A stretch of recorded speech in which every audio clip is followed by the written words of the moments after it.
Estoy segura que llené sus expectativas porque miren qué bonito quedó. Qué bonito, yo le quité aquí un pedacito porque con 65 centímetros estaba bien para mí, aquí me quedó de 65, pero si ustedes tienen el cabello muy largo o lo están haciendo para alguien con el cabello muy largo, pues no le quiten nada aquí en esta parte de abajo que igual se va a poder acomodar el elástico.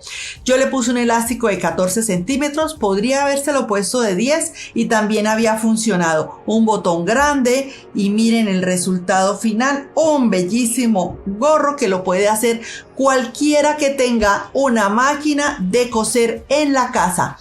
Valoro y aprecio el comentario que me dejan y les recuerdo que nos podemos volver a ver cuando en el próximo tutorial.